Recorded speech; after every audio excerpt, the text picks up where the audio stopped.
So with that said, let's go ahead and move on. One of the big things that I think is missing with the digital transition projects is, what is the goal of any organizational lean/agile transformation? The reason why I include lean in there, because there are a lot of processes that lend themselves well to lean, and then agile processes that lend themselves well to innovation. So one of the things that I discovered was that the goal is not to go agile. Why? Very simply because agile is not a methodology. It's a mindset based on 4 values and 12 principles. The goal is not to implement an agile framework or assemble another Scrum team, because in all honesty, agile tools, teams, and frameworks in and of themselves have no power. The power and the outcome, whether it's positive or negative, depends entirely on their application. So the question, it just begs the question, so what is the real goal? Well, the real goal is to achieve business outcomes. Why would anybody else do a transformation like this if it wasn't to achieve specific business outcomes? And so that is essentially what I am focusing on. Very simply because creating customer value is a central agile principle, and it should be our guidepost for decision making.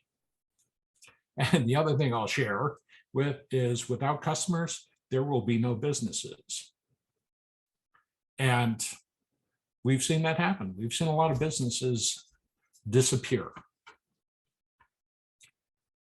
So moving on, one of the things I can say is that agile transformation it's a very complex issue, okay? And these obstacles to success represent that.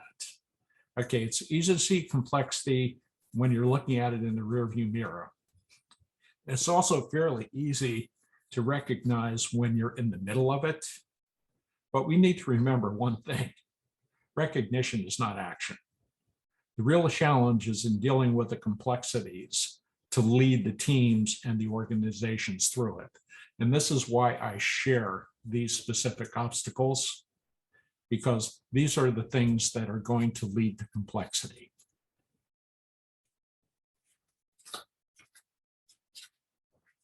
What the real goal here is, and what you really need to understand, is that there's a lot of engagements that lack focus and strategy, as I pointed out in my little story to begin with.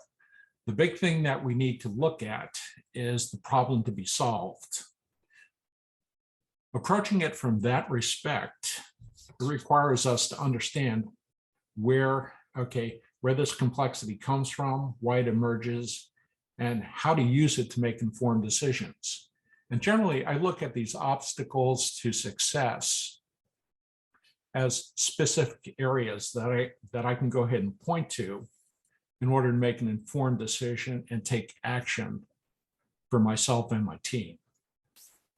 The thing that we need to understand is, and also learn, is to influence essential conditions. We work without authority, so we need to rely on influence in order to go ahead and deal with the complexity and the uncertainty in organizational environments.